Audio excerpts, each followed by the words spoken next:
Hello tout le monde, on espère que ça joue, on est content de vous retrouver aujourd'hui pour une nouvelle vidéo. Et comme vous l'avez remarqué, on n'est pas deux cette fois-ci sur la chaîne, on est trois avec Jérémy de la chaîne Le Calibre. Salut les gars, en effet, c'est Jérémy, ça fait longtemps qu'on en parle avec Jonas et Alexis de cette collaboration. Je suis enfin sur Genève et c'est parti. Je sens qu'on va devoir s'habituer un petit peu de composer comme ça, vous le voyez, on est un peu à l'étroit, mais bon, finalement on rentre, on est dans le champ, tout va bien. Et dans cette vidéo, on a trouvé un concept qui finalement est très cool et on avait envie de vous partager un petit peu ce débat qu'on a eu les trois un peu ensemble, à savoir quand on a l'intention de s'acheter sa première dress watch, finalement, si c'est plutôt une bonne idée d'aller dans le monde du vintage ou si il vaut mieux opter pour une montre moderne. Et ça, on va en parler tout de suite.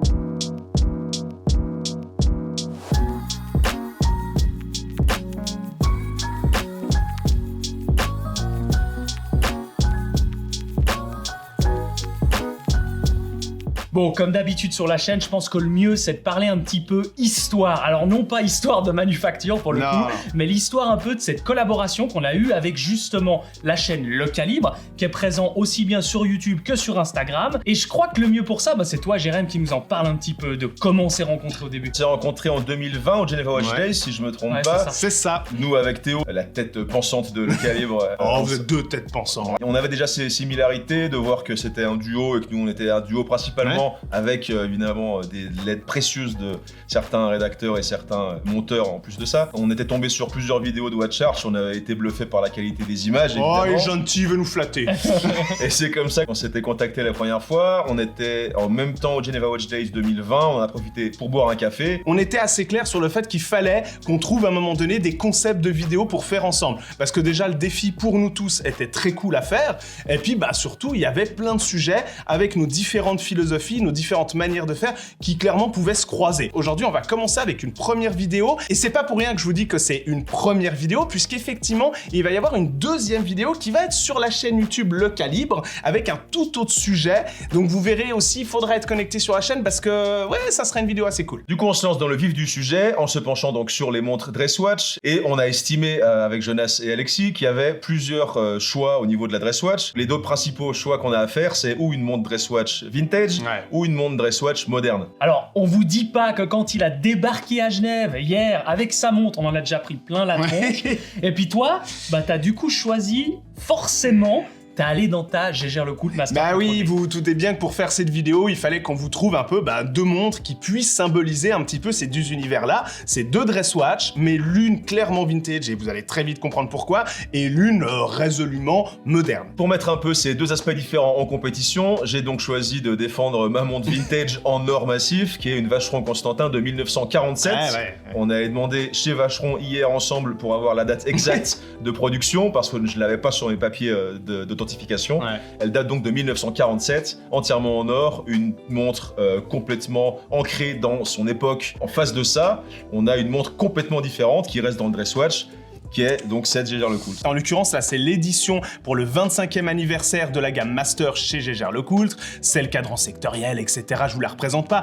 Moi, je l'adore, cette montre. Je l'ai achetée à une époque où, clairement, j'avais envie de péter une durite et où, clairement, aussi, j'avais envie d'acheter une dress watch. Finalement, je me suis posé moi-même cette question. Je me suis demandé, est-ce que pour accomplir ma volonté d'acheter une dress watch, est-ce qu'il fallait plutôt que je m'oriente sur le vintage, sachant que clairement le vintage offre des avantages et quand même pas mal de petites choses qui sont vraiment pas à sous-estimer et à contrario, le moderne a ses avantages et aussi ses inconvénients qui font que, selon qui on est, notre degré de culture en la matière, etc., toutes des choses qu'on va vous expliquer, c'est un vrai choix à faire. Peut-être Jérémy, explique-nous un tout petit peu plus comment ça se fait que toi, par contre, t'as acheté une vintage. Du coup, ça fait très longtemps que je m'intéressais aux montres en or, j'en avais parlé notamment sur d'autres vidéos sur Le Calibre. Et la dress watch, c'est aussi quelque chose qui manquait dans ma collection, c'était beaucoup des sports watch ou des montres des tool watch. J'attendais la bonne occasion pour sauter sur une montre en or, et c'était vraiment pour moi le vintage qui a pris le dessus sur le moderne, en tout cas déjà au niveau de la logique. J'ai eu l'occasion d'acheter cette montre au père d'un ami très proche à moi.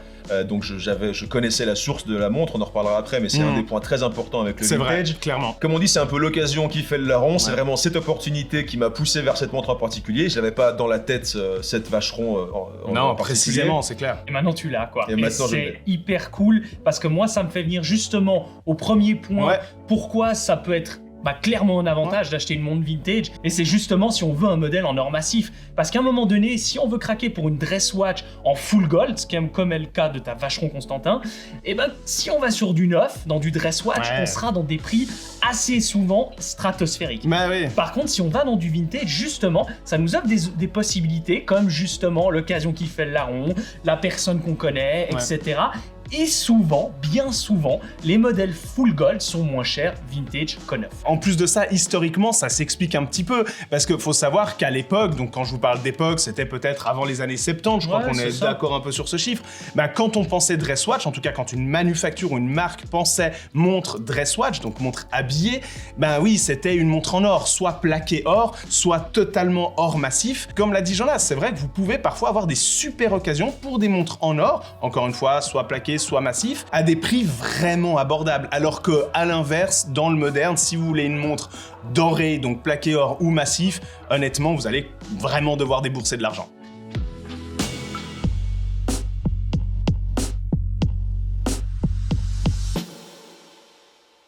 Alors ok, on parle d'or, on parle de tout ça, vintage, c'est bien joli, c'est cool, ok, mais à un moment donné, moi, ce qui me fait vachement flipper, quand on va sur un modèle vintage, c'est de savoir à qui on l'achète, quel est l'état de la pièce, etc. Je sais que toi, tu as eu une belle occasion, tu connaissais la personne. Peut-être que c'est là où c'est intéressant d'avoir un peu ton historique d'achat par rapport à cette pièce. J'avais déjà acheté plusieurs montres dans le vintage sur différents sites, aux différentes personnes que je connaissais ou non, pour une montre complètement en or, dans des montants qui sont au-dessus de ce que j'ai l'habitude de dépenser pour des montres. Je voulais vraiment connaître la personne à qui je l'achetais, connaître l'historique de la montre. C'est ça. Même si, comme on vient de le dire, je ne connaissais pas entièrement l'historique, mais en tout cas, j'avais aucun doute sur son authenticité, sur sa provenance. J'ai pu discuter avec le propriétaire, qui était le fils du premier propriétaire de la montre. La confiance, c'était quelque chose de primordial dans mon achat d'une montre vintage en or, dans des prix raisonnables par rapport au prix du moment, mais c'est quand même, c'est une somme, c'est clair que c'est une certaine somme, surtout chez Vacheron Constantin. C'est clair. Tu vois, moi c'est marrant parce qu'à l'inverse, assez rapidement, je pense, le choix qui m'a fait lancer sur non, je vais pas acheter du vintage, mais plutôt du moderne, c'est la peur. C'est clairement la peur. C'est clairement ce côté qu'à un moment donné, je me suis dit, mais ça va être trop galère. Je vais perdre une énergie folle de trouver la montre qui va potentiellement me plaire en vintage. J'avais peur de me tromper, j'avais peur de faire un achat où t'es hyper content au moment de passer à l'achat, puis potentiellement 3 semaines plus tard, 1 mois plus tard, tu regardes quelque chose, tu l'amènes chez un horloger et voilà, t'as une mauvaise surprise. J'avoue que personnellement, c'est quelque chose qui me faisait un peu flipper. À moins, effectivement, dans le cas béni comme toi, où t'as une super occasion avec quelqu'un, tu connais, t'as confiance, t'es ok, puis du coup, pour toi, c'est implicite, y a aucun doute. En fait, d'avoir aucun doute, d'avoir des papiers qui datent de 2001, donc c'est quand même plus de 20 ans maintenant, mais des papiers qui attestent des dernières révisions, qui a été donc authentifié par la marque en elle-même, etc. C'est des points qui étaient quand même importants pour moi. Sans ça, je ne serais peut-être pas tout de suite allé sur du vintage en or avec des prix comme ça. Tu vois, ta Vacheron est hyper cool, ça c'est indéniable, mais par contre on voit pas le mouvement. Et ça, je sais qu'Alexis a choisi, toi t'as choisi ta GGR pour ça aussi, toi t'as un mouvement de malade mental dedans, mais c'est ça qui est fou. Mais tu peux pas le voir, et ça t'a pas un peu refréné. C'est ça qui est fou, c'est que toi t'as un mouvement de fou quoi. Si on reprend un petit peu le mouvement, c'est ce qu'ils appellent le mouvement, le calibre 453. Il est basé sur une ébauche de Gégère Lecoultre, c'est assez marrant du coup. Oui, le lien est fait. C'est aussi fun de savoir que même Philippe Dufour s'est basé sur une ébauche JLC du 453 que Vacheron Constantin a utilisé pour faire son 453 pour créer son mouvement pour la Simplicity. C'est vrai, ça c'est casse. Ça atteste quand même d'une certaine qualité d'ébauche, si tu veux. Oui, puis surtout un aspect visuel de dingue. Moi, je suis allé le voir du coup sur Google Images dès que tu m'en as parlé. Enfin voilà, c'est vrai que t'as un mouvement assez dingue. Mais il y a un petit côté quand même grisant, qu'on puisse pas le voir, mais c'est clair que ça s'explique. Historiquement, à l'époque, les manufactures suisses notamment faisaient exprès de cacher un petit peu le mouvement en disant ça je réserve pour l'horlogère ou l'horloger qui va être pendant le service. Vous savez ce que vous avez dedans. Éventuellement, peut-être qu'une fois, on vous le montrera. Mais c'est pas présent à chaque fois que tu retournes ta montre, contrairement à toi. Et puis au-delà de ça, alors il y a effectivement ce côté historique, puis aussi parce que les fonds de boîte transparents, c'est venu qu'à une certaine année de l'horlogerie, alors il y avait les fonds de boîte à charnière qui permettaient, etc. Mais c'était quand même relativement rare. Et puis au-delà de ça, moi je trouve que ce côté du du fond de boîte caché, donc le mouvement n'est visible que, comme Jonas l'a dit, qu'à de rares occasions. Il y a un côté un petit peu poétique, un petit peu dans l'histoire. C'est que vous savez en tant que propriétaire que vous avez une montre avec un mouvement de folie, mais finalement, à part vous, personne ne le sait. Et peut-être votre horloger préféré éventuellement, mais c'est tout. Moi, j'avoue que ça fait partie un petit peu de ces caractéristiques qui font que le vintage a beaucoup de charme. Et on va pas se mentir, peut-être un poil plus que le moderne. Mais, et c'est là où je me contredis, c'est quand même vachement kiffant de se dire que moi, ma Gégère Lecoultre, si j'ai envie, je l'enlève du poignet, je regarde le mouvement et je me tape un gros kiff. J'aime bien aussi cet aspect de ne voir le mouvement que de temps en temps. Ouais. Quand je le vois, c'est ou avec mon horloger ou personnellement avec mes petits outils chez moi. Il y a une relation à la mécanique et au calibre qui est différente, Ouais, qui est intime. qui est un peu plus intime, un peu plus poétique. J'aime bien cette formule. Et en effet, c'est quelque chose que je trouve cool et qui s'inscrit dans une histoire, dans un aspect historique. Du vintage, dans tous les cas, c'est très rare, à part en effet les charnières, qu'on puisse voir le fond de boîte.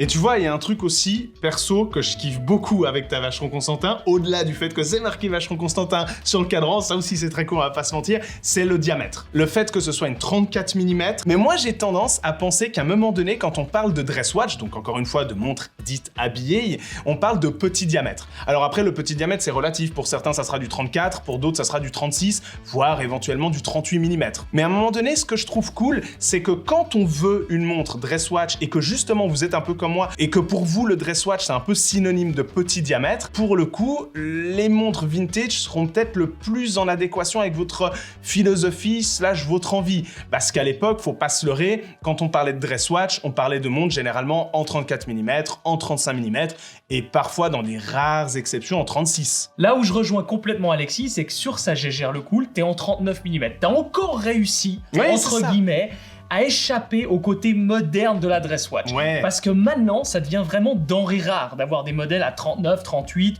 et encore en dessous, on n'en parle même plus. C'est hyper rare. Je suis vraiment très fan des petits diamètres. Pour moi, c'est quasiment sine qua non quand on va dans une dress watch, et notamment en or comme la tienne, parce que là, si tu commences à prendre du 39-40 mm, c'est sacrément imposant. Ouais, c'est et ça. je trouve que le 34 lui va à ravir. Exact. Sur le papier, j'avais peur que le 34 fasse trop petit. Je l'ai passé au poignet et j'ai tout de suite vu qu'avec ses cornes un peu spécifiques, etc., c'était vraiment la taille qui lui allait. En effet, le fait que ce soit en or, sur un bracelet en or massif lui aussi, le fait que ce soit en 34, ça garde une certaine légèreté, une certaine un bon discrétion, un équilibre. En tout cas, c'est pas une montre discrète, on est d'accord, mais c'est pas une montre bling-bling comme on en voit maintenant en 40, en 43, en 45, en full gold, etc. Et si, bon, bah, vous allez nous dire, ouais, mais moi, j'ai envie de ma dress watch, mais si possible en 40 mm, 41, 42, ça existe. Beaucoup de modèles modernes font justement ce choix d'avoir du 40 et plus en matière de diamètre.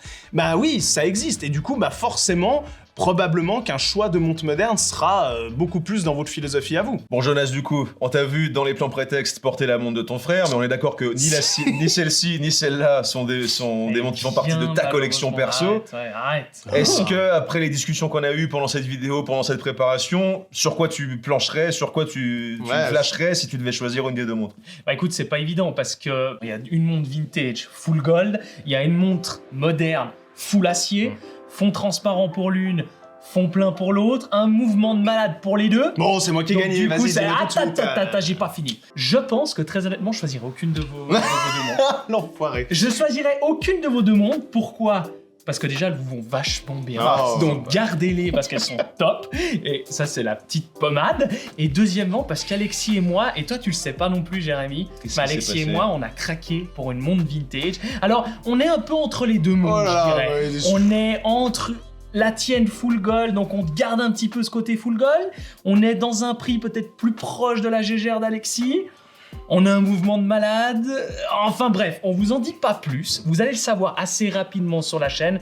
Donc restez au courant, peut-être sur Instagram les premières fois. Mais je peux pas choisir, les gars. C'est vos montres, elles sont trop cool, chacune dans leur domaine. Moi, tout ce que j'ai à dire par rapport à ça, si vous vous intéressez à du vintage, comme on le dit chaque fois avec Alexis, et je pense que Jérém, t'es d'accord avec nous, faites gaffe. parce que c'est pas évident de rentrer dans ce milieu-là. Il faut soit avoir l'occasion qui fait le larron comme tu l'as eu toi, soit éventuellement s'approcher des professionnels pour avoir vraiment un très bon avis, être orienté, être sûr de son choix, être sûr à un moment donné de si ça monte, tenir le coup ou pas, si c'est d'origine ou pas. En tout cas, acheter en tout état de cause. Pour ça, c'est tout trouvé. On a un partenaire pour cette vidéo et c'est Chronext. Oui. Ils ont plus de 7000 montres en vente. Justement, ils ont du Vacheron Constantin, ils ont du Gégère Le Cool, ils ont plein d'autres choses. Allez jeter un œil, tout est en description. Il y a un autre code qui s'affiche juste ici si vous voulez profiter d'un petit rabais. Il y a 24 mois de garantie et ça, je pense que c'est pas indéniable quand on vous parle de sécurité. En plus de ça, ils ont pas mal de spots à différents endroits, pas encore à Genève, mais ça va bientôt venir. Vous pouvez appeler, faire venir votre montre, la voir et puis la renvoyer si elle vous plaît pas et ça vous coûtera absolument que dalle. Et ça, c'est un petit plus quand même. C'est pas seulement de l'internet, on peut aussi les voir en vrai. Et je crois que si j'avais été à ta place, Alexis, je crois que tu me connais bien, on en a suffisamment parlé de ta Gégère Le Cool. T'as fait un excellent choix, c'est une super montre. Je sais que toi, t'en es pas peu fier et que tu la portes tous les jours. Presque. Mais l'acier a aussi un petit quelque chose. Ouais, l'acier, c'est aussi très cool, ouais, c'est clair.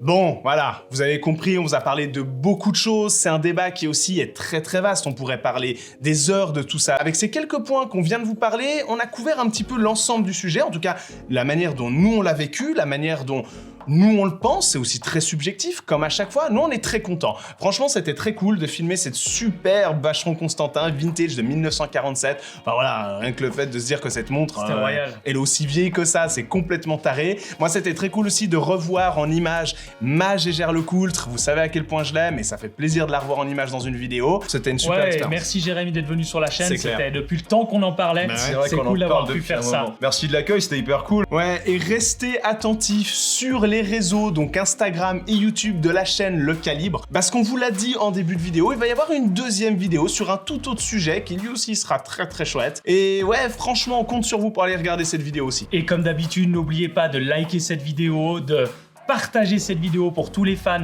de vintage et de moderne, mais surtout en dress watch. On se retrouve sur une prochaine vidéo et n'oubliez pas d'ici là. Allez, on fait les trois là, ce coup-là. Hein, ouais, allez, go. Soyez à l'heure. Je l'ai raté. Allez, 1, 2, 3. Soyez à l'heure. C'est trop bien.